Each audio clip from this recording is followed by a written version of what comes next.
नमस्कार। मेरा नाम भाऊ तोरसेकर। आप देख रहे हैं प्रतिवाद। दोस्तों, कल ही मैंने मोदी सरकार गिरने की जो आशंका है या उसका जो नैरेटिव है वो कैसे आहिस्ता आहिस्ता आ रहा है, इसके बारे में वीडियो बनाया था कि आंध्र के मुख्यमंत्री और तेलुगु देशम पार्टी के सबसे बड़े सर्वोच्च नेता चंद्रबाबू नायडू कैसे राहुल गांधी के साथ मिली भगत करके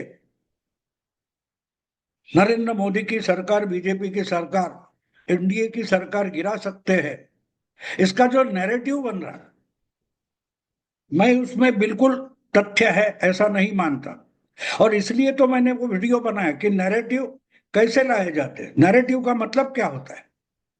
एक कहानी आपको सुनाई जाती है और उसमें कुछ हिस्सा सच्चा होता है, सच्चाई होती है, और कुछ इतना धुलमिल करके उसमें झूठ की मिलावट की जाती है कि सच क्या है, झूठ क्या है, इसके बारे में आप संभ्रमित हो जाते हो। और अगर आप थोड़े नाजुक हो तो आपको डर लगने लगता है, क्योंकि जिसके साथ आप रहना चाहते हो, समझो आप मोदी के बारे में अच्छा सोचते हो, तो मोदी हारेगा या मोदी की सरकार गिरेगी, इसका आपको डर लगने लगता है।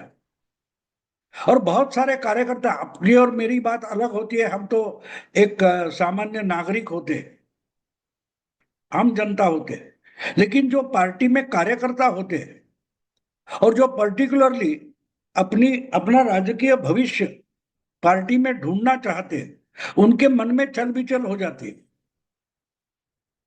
आपकी पार्टी या जनता पार्टी भाजपा हो, उसके जो दोस्त पार्टियां हो, मित्र दल है, उसके जो कार्यकर्ता होते हैं, नेता होते हैं, उनके मन में चल बिचल शुरू हो जाती है कि क्या ये चलेगी, नहीं चलेगी। आपको याद होगा, जब 4 जून 2024 को लोकसभा चुनाव के नतीजे सामने आ गए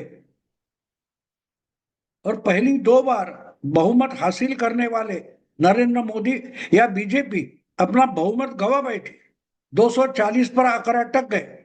ये ठीक है कि उनका जो गठबंधन था उसको 293 यानी क्लियर मेजोरिटी मिली थी, तो साफ था उनकी सरकार बनेगी।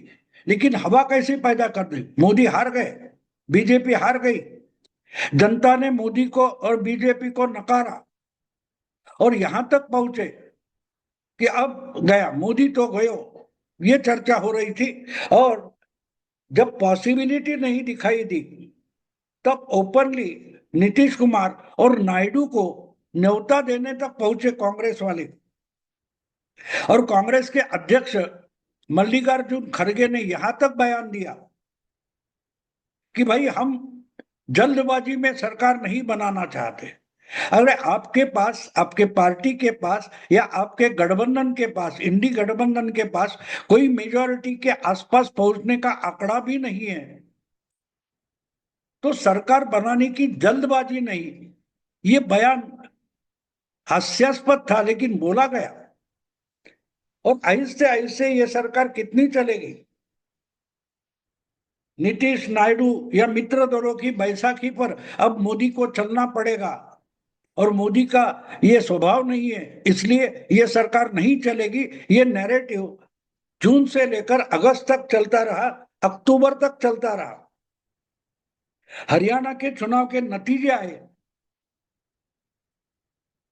और बीजेपी तीसरी बार क्लियर मेजोरिटी से जीत गई। ये दूसरी बार मेजोरिटी नहीं पा सकी थी हरियाणा में, वो तीसरी बार सबसे बड़ी मेजोरिटी से बीजेपी हरियाणा में सत्ता में आ गई। उसके बाद ये 240 की चर्चा बंद हो गई। लेकिन बीच बीच में वो नैरेटिव लाया जाता है, बीच बीच में ऐसी कहानियां आगे लाई जाती है, छोड़ी जाती है, अफवाहें बनाई जाती है। क्योंकि 240 के बाद जिस ढंग से ताकत लगाकर मोदी जी काम कर रहे हैं और सरकार चला रहे हैं, तो उनके मन में थोड़ा भी डर नहीं है कि मेरी सरकार गिर जाएगी। और इसलिए मैं बार बार बोलता हूं, मोदी और शाह सरकार नहीं चलाते, देश चलाते हैं। इसलिए सरकार बचेगी कि नहीं इसकी उनको परवाह नहीं है। जो सरकार गिराने की सोच रहे हैं उनको तो मैं मानता हूं कि मोदी ओपनली चैलेंज दे रहे हैं कि हिम्मत है तो सरकार गिरा के दिखाओ। जिस ढंग से तीसरे टर्म में मेजॉरिटी ना होते हुए मोदी और शाह ने वक्त का बिल लाया और दोनों हाउस में सम्मत करके ले दिखाया, उसका मायने क्या होता है? उसका अर्थ साफ साफ है, मोदी जी सरकार गिरने से डरते नहीं है। लेकिन चर्चा तो चलती रहेगी और ये चर्चा आज की भी नहीं है। 2002 से लेकर अब कम से कम 24 साल होने को आए। गुजरात के मुख्यमंत्री थे नरेंद्र मोदी, वो भी सरकार गिराने की खबरें और नैरेटिव आते रहे, लेकिन मोदी डटे रहे और सरकार गिरी नहीं। उल्टे 3 बार मुख्यमंत्री होने के बाद, चुनाव जीतकर मुख्यमंत्री होने के बाद तीसरी बार मोदी जी प्रधानमंत्री बने हैं। लेकिन एनडीए गठबंधन पक्का नहीं है, उसमें चल बिचल है, मतभेद है, मनभेद है, एक दूसरे से जमती नहीं है, ये खबरें चालू रहती है। और कुछ लोगों का तो ये धंधा है, पर्टिकुलरली जिस मीडिया के बड़े बड़े दिग्गजों को मोदी जी ने 2014 के बाद बेकार करके रखा है, एक एक करके यूट्यूबर्स बन गए, लेकिन अभी भी उनकी जिद चल रही है कि मोदी जी हारेंगे, आज नहीं तो कल हारेंगे। बस यही रट लगाए रहते हैं। तो ऐसे में खबर आई तो मैंने सोचा इस पर वीडियो बनाना चाहिए, क्योंकि अभी भी चंद्रबाबू नायडू की खबर खत्म नहीं हुई। तो ये खबर आ गई है कि बिहार का चुनाव होने जा रहा है और एनडीए और इंडी बिल्कुल आमने सामने है। तीसरा पक्ष जनसुराज है, लेकिन एनडीए में सब कुछ ठीक ठाक नहीं है। और ये दिखाने के लिए चिराग पासवान, जो रामविलास पासवान का बेटा है, और चिराग ही अपने पिता को एनडीए में लेकर आ गया 2014 में। यो वही पासवान थे, रामविलास पासवान, जिन्होंने 2002 में मोदी जी को मुख्यमंत्री पद से हटाने के लिए वाजपेयी जी को शर्त रखी थी। और वाजपेयी और आडवाणी इन्होंने मोदी जी को गुजरात के मुख्यमंत्री पद से नहीं हटाया, तो रामविलास पासवान अपने मंत्री पद का इस्तीफा देकर एनडीए छोड़कर निकल गए थे। और 2004 में वो कांग्रेस के साथ, सोनिया के साथ हाथ मिलाकर चुनाव लड़े और वहां 5 साल के लिए मंत्री भी रहे थे। उसके बाद अगले 5 साल उनको वनवास जाना पड़ा, क्योंकि वो भी चुनाव हार गए, कांग्रेस ने उनका साथ नहीं दिया। और 5 साल के लिए वनवास होने के बाद वापस अपने बेटे का हाथ पकड़कर पुनरुद्धार करने के लिए मोदी के शरण में रामविलास पासवान 2014 में आ गए थे। चंद्रबाबू नायडू की हालत अलग नहीं है, वो भी 2 बार मोदी को डिफाई करने के बाद शरण आए।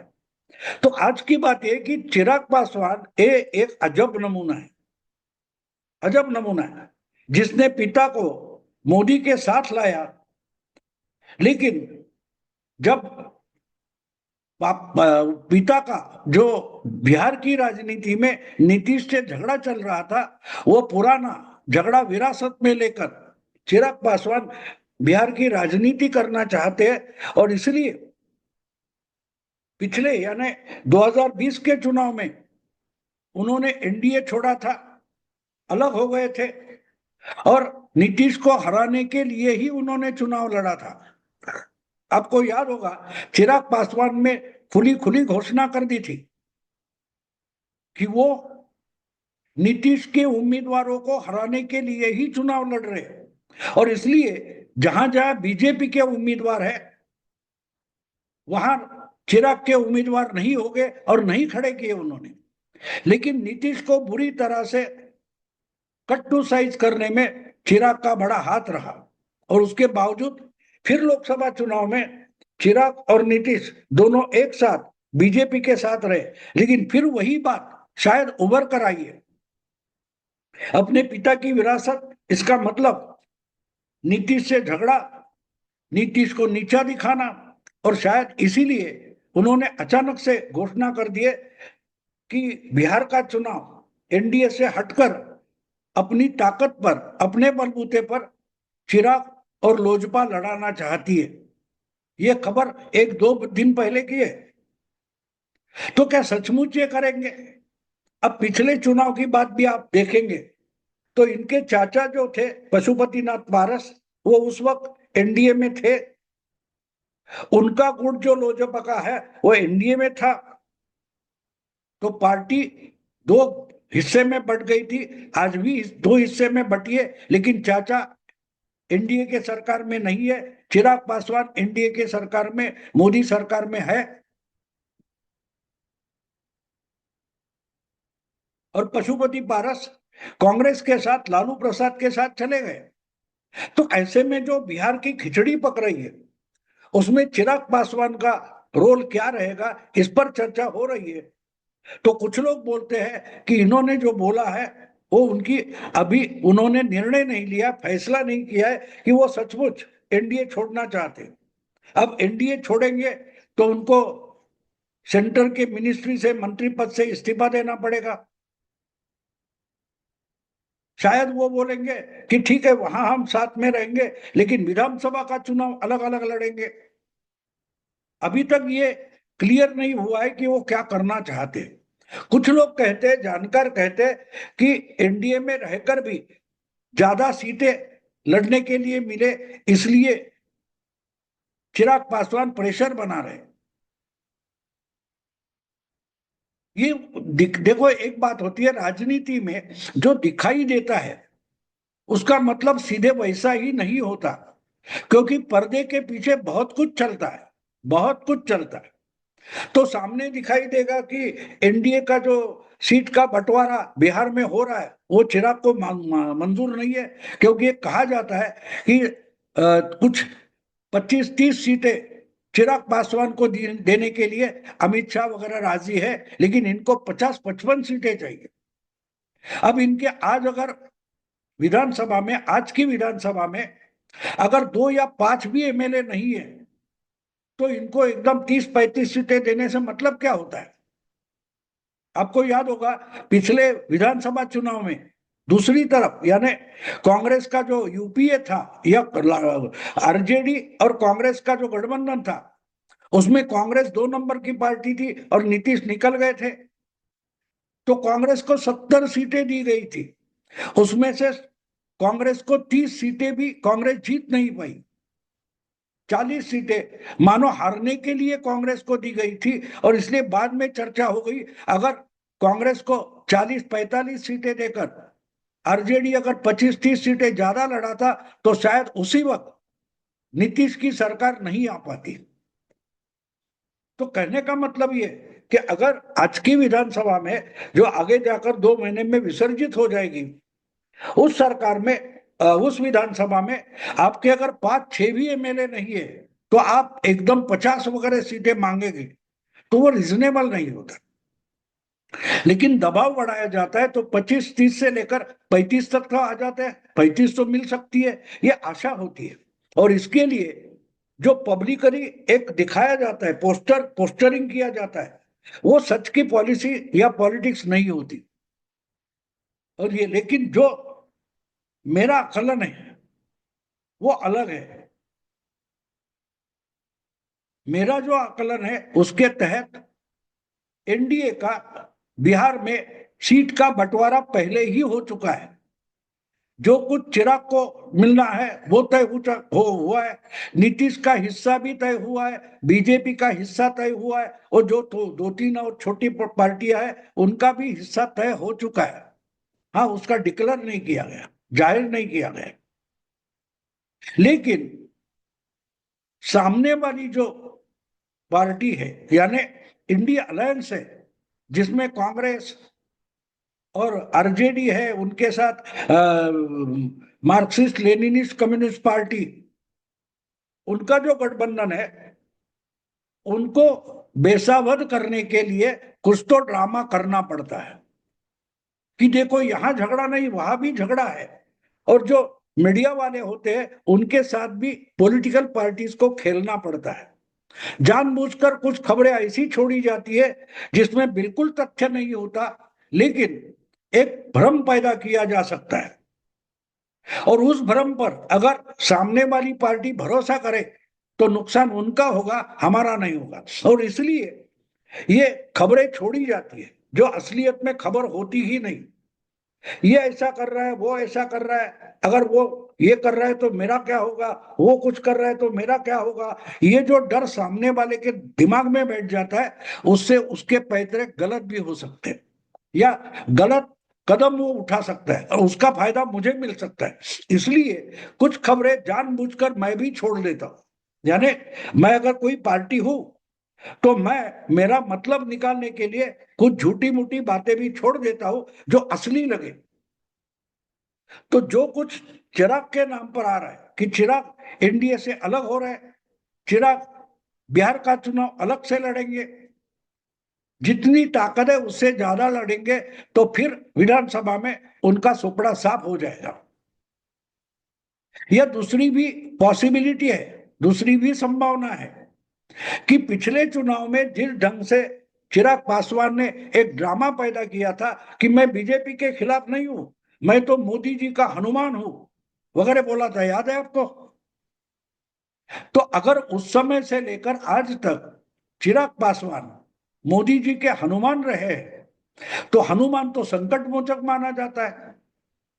तो शायद ड्रामा चिराग अच्छा कर सकता है, तो शायद एक बात यह भी हो सकती है कि जानबूझकर एनडीए में सब कुछ आलबेल नहीं है, कुछ ना कुछ मतभेद है, झगड़े हैं, ये दिखाने के लिए और किसी से बजाय चिराग पासवान ये अच्छा ड्रामा कर सकते हैं। इसीलिए अमित शाह ने जानबूझकर उनको ये सब बयानबाजी करने के लिए बाध्य किया हो सकता है, बाध्य किया हो सकता है कि आखिर में इकट्ठा हो जाएंगे। लेकिन अभी 2 महीने है, 2 महीने में हम कौन सा पैतरा आजमा रहे हैं, कौन सा गेम खेल रहे हैं, उसके बारे में सामने वालों को कुछ अंदाज भी ना हो, इसके लिए ये ड्रामा चलता है जो इंडिया अलायंस में भी चलता है और एनडीए में भी चलता है। लेकिन एक बात है, एनडीए में जो ड्रामा चलता है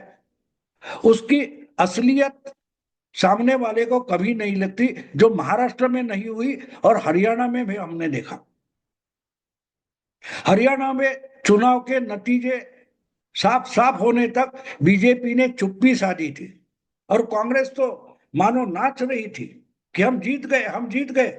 चुनाव वोटिंग होने के पहले हरियाणा में मुख्यमंत्री होने पर एक दूसरे से लड़ चुके थे नेता। और आज की हालत यह है कि 10 महीने होने को आए, लेकिन कांग्रेस को हरियाणा विधानसभा में अपोजिशन लीडर भी अभी नाम तय नहीं हुआ है। तो मुझे लगता है कि चिराग पासवान जो ड्रामा कर रहे हैं या जो कुछ बयानबाजी कर रहे हैं, ये शायद एनडीए की एक चाल हो सकती है। देखते हैं क्या होता है। मैं अभी यही रुकता हूं। अगर वीडियो पसंद है तो लाइक कीजिए, शेयर कीजिए और प्रतिवाद को सब्सक्राइब कीजिए। नमस्कार।